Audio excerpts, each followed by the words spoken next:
que has visto recientemente en Ya lo dijo la Corte, un programa, son consideraciones personales, pero estoy seguro que han de ser generales, desde luego, el más visto del propio canal de la Suprema Corte. Bienvenido, querido doctor, ¿cómo estás? Bien, un gusto, Rodolfo, platicar contigo y con todo tu auditorio.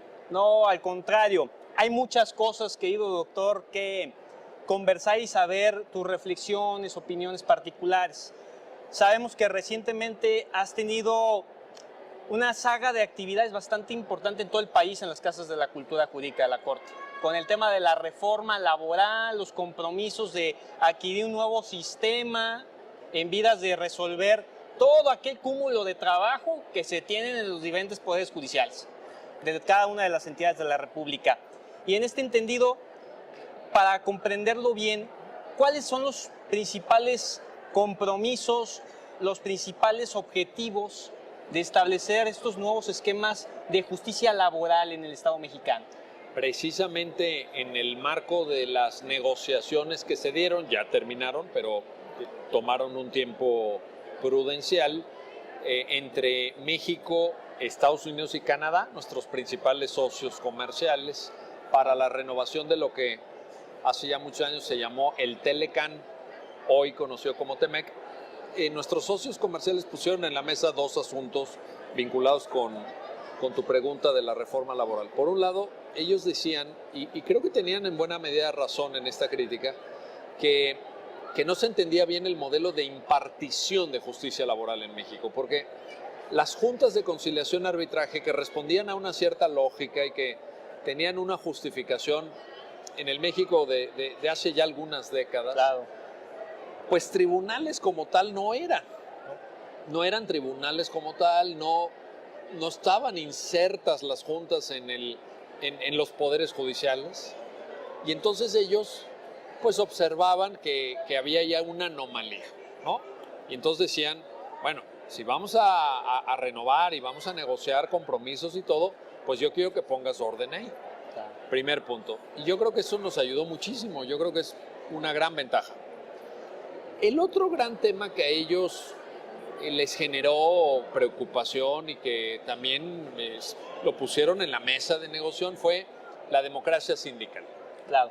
En México los sindicatos tienen una historia de sobra conocida, yo creo que no hace falta reiterarla, en donde había sindicatos de protección, en donde había cúpulas sindicales que habían hecho del movimiento sindicalista pues un negocio, así literalmente lo digo, y ellos, nuestros socios comerciales, me refiero a Estados Unidos y Canadá, dijeron, pues hay que modificar la vida sindical en México, hay mucho por mejorar, y también eso generó parte de la reforma que pues hoy ya está en funcionamiento y diría yo en vías de consolidación incluso.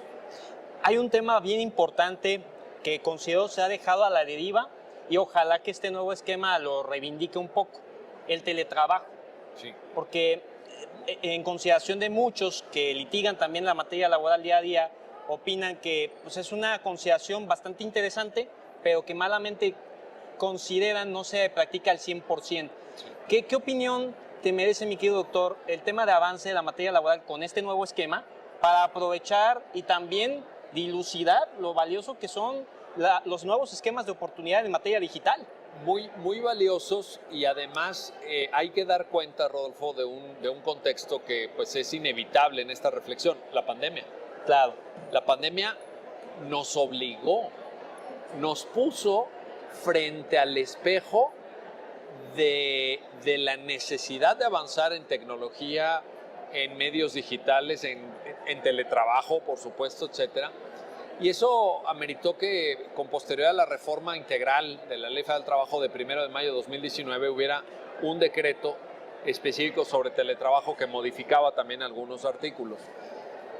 Yo creo que lo definiste muy bien, no se está aplicando del todo. A ver, el decreto fundamentalmente le decía a las empresas, a los empleadores, tienes que contribuir con una parte proporcional de los gastos que se generan precisamente por estar trabajando a distancia. ¿Qué gastos? Una parte proporcional de internet, de electricidad, etcétera. y por otra parte les tienes que dar los insumos de trabajo que se requieren para que el trabajador pueda llevar a cabo su tarea, que puede ser una laptop, que puede ser una cámara web, que puede ser un sofá, que puede ser un escritorio, en fin, dependiendo, ¿no?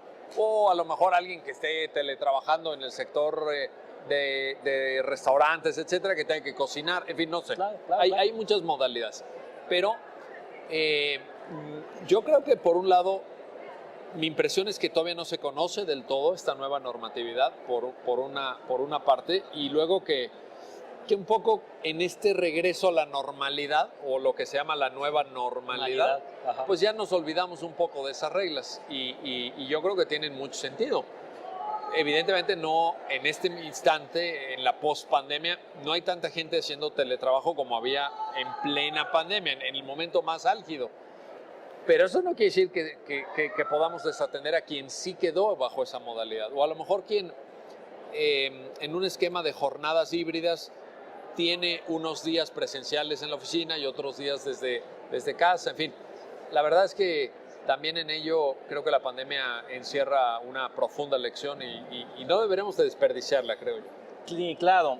Tal vez esto podría conducir, no lo sé, a una pendiente reforma a la Ley Federal del Trabajo para que se habiliten los esquemas que considero que han sido desatendidos de economía colaborativa, economía por plataforma digital, porque hoy hay muchísimas personas que se manejan en esquemas pues que son sus propios jefes, conduciendo un taxi ejecutivo, pero realmente no hay antigüedad, no hay prestaciones de seguridad social. Es que estos nuevos fenómenos, especialmente ¿no? Economía colaborativa, servicios prestados a través de plataformas, etcétera, también nos ponen en cuestión el concepto mismo de relación laboral. Claro. Y esto ha sido discutido en países europeos, ha sido discutido en tribunales norteamericanos, etcétera. Si nosotros seguimos viendo a la relación laboral bajo un esquema de jerarquía, de subordinación, de dirección del empleador sobre el trabajador, pues a lo mejor en una plataforma eso no se da, porque tú dices, no, yo tengo mi carro, yo salgo a la hora que yo quiero, yo determino cuánto dura mi jornada laboral, hasta dónde quiero llegar, yo determino qué día es mi día de descanso, y entonces tú lo que estás viendo es que eso no encaja en la definición tradicional de relación laboral. No. Porque faltan elementos. A partir de ahí, ¿qué hay? ¿Son emprendedores en vez de realizar trabajo subordinado? ¿O cómo encaja? Y en ese sentido, pues sí, es necesario afinar los instrumentos legislativos de la regulación de estos nuevos fenómenos. Y también considerando que no hay otro elemento que es toral para la evaluación del tema de derecho laboral y de la relación laboral, que es el tema de la supervisión patronal. En estos esquemas de teletrabajo, por ejemplo, aunque algunas empresas lo hacen, es raro que le digan al trabajador, a ver, prende tu cámara porque quiero estar viendo qué estás haciendo. No, le dicen, a ver, tú entrégame tal cosa, tenemos pendiente tal, tienes que entregar tal, tienes 1 o 2 días para entregarlo. ¿A qué hora lo vas a hacer? A lo que tú quieras. Oye, y es que a las 11 del mediodía estaba yendo al súper porque tenía... Tú sabes. Claro. Y si luego necesitas meterle horas de trabajo en la madrugada o pararte más temprano, pues eso ¿quién lo determina? Tú. Pero ¿qué no hay ahí? Un elemento toral de la definición misma de relación laboral, que es la supervisión patronal. Claro. También en eso cambia. Eso modifica temas de jornada laboral, eso significa pues que no estás pendiente de qué hace el trabajador o cuánto se tarda en el baño, etcétera. Lo tradicional que habíamos aprendido de toda la vida. Y eso también creo que las nuevas tecnologías, para ese efecto, probablemente hayan llegado para quedarse. Pasamos a un tema que también es de importancia y que se origina también a raíz de la pandemia. En estas palabras que se ha utilizado mucho y que yo en lo particular también a veces me gusta plantear, de reingeniería constitucional.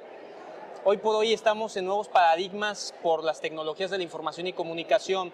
¿Se esperaría que el Estado mexicano promueva este fenómeno, este tema de un constitucionalismo digital? Pues no hay de otra. A ver, si nosotros pensamos que el constitucionalismo es una herramienta en defensa de ciertos valores como la libertad, la igualdad, la justicia, la dignidad humana y una larga lista que podemos hacer pues de bienes que socialmente son compartidos y que apreciamos y que queremos cuidar, la gran pregunta que tú te tienes que hacer en este momento es ¿frente a quién lo quieres cuidar? ¿Solamente frente al Estado? ¿Solamente en el mundo físico? ¿O también en entornos digitales frente a fenómenos como las grandes empresas, frente a fenómenos como la neutralidad de la red, frente a discusiones de incidencia en ámbitos de privacidad, de derecho al honor, de propia imagen, etcétera? Y si nosotros nos damos cuenta de esa realidad para cientos de millones, probablemente miles de millones de personas alrededor del planeta, pues vamos a ver que sí requerimos un constitucionalismo digital o al menos un constitucionalismo digitalmente sensible, digitalmente atento. Claro. Y esto yo te diría no solamente que es necesario, te diría todavía más, es urgente. Es urgente considerar los derechos digitales, ¿no? Así anunciados por el gobierno español. Y en alguna medida habría que ver cuáles sí, cuáles no, de qué forma. Obviamente es una discusión en curso, ¿no? Claro. Nadie tiene la verdad absoluta, pero sí habría que determinar en el discurso de los derechos digitales cuáles sí deberían ser elevados a rango constitucional para que sean derechos fundamentales, Claro. derechos humanos. No necesariamente todos. Habría que ver que algunos son de carácter más bien instrumental y estarían bien cuidados y bien protegidos en, por ejemplo, normas de rango legal, pero sí habrá sustancia y sí habrá materia para temas de constitucionalidad, evidentemente. El operador jurídico, ¿qué le hace falta para estar ante estos desafíos enormes? Bueno, yo creo que en general salimos con muchas lagunas, Claro. con muchas deficiencias. Creo que la formación jurídica en México, en términos generales, no ha dado cuenta todavía del impacto del uso de nuevas tecnologías en el sector del derecho. Y en esa medida yo veo enormes áreas de oportunidad. Y yo quisiera también aprovechar este espacio, Rodolfo, que gentilmente me prestas para decir que los abogados tenemos que ser mucho más afines a las nuevas tecnologías. Hay veces que se ve como si esto fuera algo que pone en riesgo las instituciones jurídicas. No. A ver, la tecnología llegó para quedarse. La tecnología está con nosotros en nuestras bolsas, en nuestros teléfonos celulares, en nuestro día a día. Ni modo que el derecho quede ajeno, ¿no? Quede distante, que se vuelva un obstáculo. Sí. Yo creo que esa actitud que algunos de nuestros colegas han tomado no es la correcta. Y yo creo que la actitud correcta es, ¿qué podemos desde el derecho hacer mejor con las nuevas tecnologías? No contra las nuevas tecnologías, que nadie se confunda con las nuevas tecnologías, porque la gente las usa. Y ni modo que nosotros como abogados digamos, no, nosotros somos un mundo aparte. Aquí no, aquí papelito, aquí oficialía de partes con tu fila que tienes que... No, abrámonos a las nuevas tecnologías, pero también depende de un cambio de chip, ¿no? Y en ese cambio de chip también la interpretación jurídica es fundamental. O sea, estamos hablando hoy por hoy que muchos juristas, abogados en general, no están muy de acuerdo con la ponderación. Que la ponderación bajo un esquema que nos ofrece pues, el jurista alemán Robert Alexy en la fórmula del peso y que en la actualidad la queremos llevar a esquemas del ciberespacio y demás, pero si hoy por hoy estábamos hablando de teletrabajo, pues yo quiero pensar que estamos lejanos a que el juez, magistrado, ministro, no lo sé, pueda manejar esos esquemas de ponderación ante temas de derechos digitales. Pues yo creo que no va a haber de otra. A ver, la ponderación es una herramienta metodológica para decidir casos. Yo creo que en la medida en que esos casos vayan migrando del mundo físico al mundo digital, las metodologías tendrán que ir migrando también, a lo mejor con ajustes. No entiendo yo, a lo mejor me equivoco, pero yo no entiendo que la metodología de Robert Alexy de la fórmula del peso, de llevar a cabo estas operaciones argumentativas ciertamente muy complejas, no creo que sea un círculo cerrado. Yo creo que puede haber evolución, pueden haber cambios, pueden haber ajustes, y también creo que no hay una ponderación o un test de proporcionalidad. A lo mejor lo hacen diferente en Colombia que en España, a lo mejor en Italia incorporan algún elemento que en México no hemos considerado. Yo creo que aquí lo importante es ver que estos son instrumentos, son herramientas, y que las podemos ir utilizando en la medida en que sean necesarias, evidentemente, para la resolución de todo tipo de casos, incluyendo casos de nuevas tecnologías, temas de protección de derechos digitales, etcétera, etcétera. Indudable, el derecho no es una receta de cocina, se ve caso por caso. Bueno, finalmente, porque siempre estos diálogos se agradecen mucho, mi querido doctor, del futuro presente. Temas como el metaverso, que hoy por hoy se conversan con júbilo ante la comunidad de emprendedores digitales, pero por otra parte con mucho temor o con mucho escepticismo por parte del jurista que dice, bueno, esto es de chicos soñadores, pero que no va a impactar en el esquema legal cuando estamos viendo, por ejemplo, una situación de acoso ya en esquemas virtuales. ¿El metaverso llegó para ser considerado tal cual dentro de todas las homologaciones que se tengan que hacer a nivel jurídico? Yo creo que en las nuevas tecnologías uno ve que surgen nuevas opciones, que se van desarrollando nuevas vertientes de estas tecnologías, y que hay un proceso que se puede alargar más o menos en el tiempo de socialización, de adopción, de comprensión de las nuevas tecnologías. Me da la impresión que una de las más nuevas, muy recientes, y que habrá también de madurar evidentemente, es el metaverso.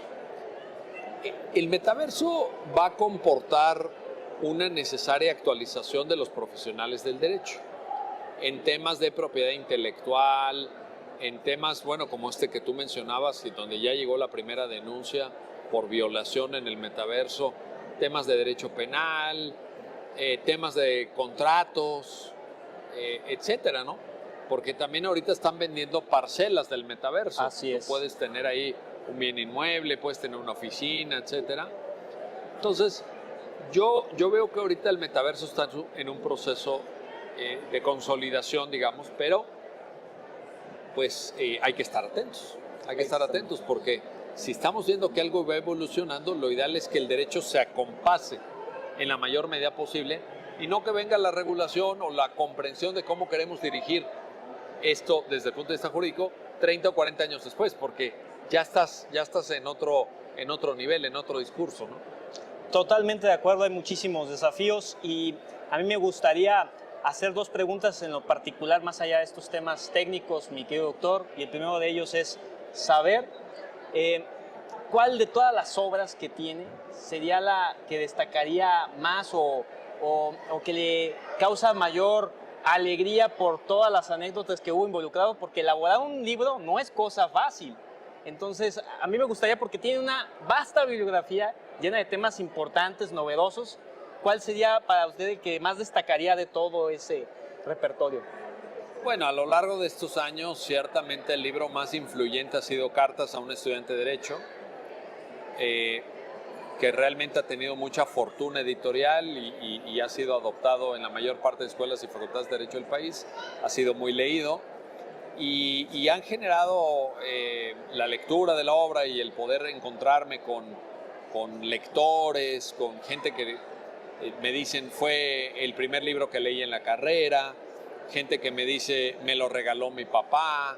O sea, realmente ha sido un diálogo muy fecundo y muy emotivo a partir de ese libro. Y luego, en cuanto a profundidad, hay otro en un registro muy diferente que publicó la editorial Porrúa en coedición con la UNAM y la CNDH, que se llama Los Derechos Fundamentales en México. Y yo creo que esa es una obra de una primera madurez intelectual, digamos, es un libro de 1150 páginas que intenta generar una revisión lo más integral posible del tema de los derechos humanos, y del cual me siento muy orgulloso. Y de ahí derivó una tercera obra que aprovecho para mencionar, de la cual me siento muy orgulloso y que creo que también es una especie de manifestación de una etapa intelectual que yo alcancé. No digo yo, a mí no me corresponde decir si buena o mala o regular, pero que me generó mucha satisfacción, que se titula Una historia de los derechos fundamentales, una revisión histórica que cuando la terminé me permitió entender realmente de dónde venimos en temas de derechos humanos, cuáles son las justificaciones, los fundamentos de los derechos y por qué vale la pena luchar por esos derechos, por qué las sociedades se tienen que apropiar de esos derechos. Y eso me quedó claro al terminar ese libro. Es bien importante escucharlo.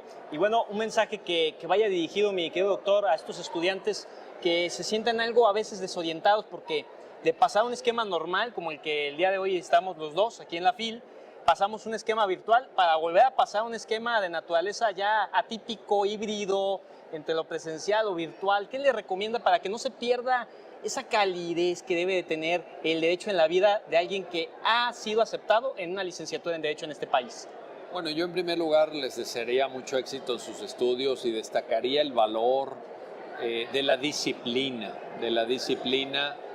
del impulso que cada uno de ustedes le pueda dar a su estudio, a su carrera, etcétera, porque el derecho es muy vasto, es un campo de estudio enorme y en ninguna materia se puede agotar todo el conocimiento de esa materia en el curso de un cuatrimestre, de un semestre siquiera.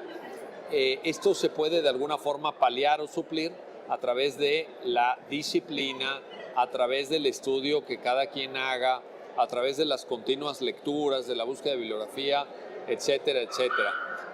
Y en ese sentido les diría, férrea disciplina de hierro, y no se rindan.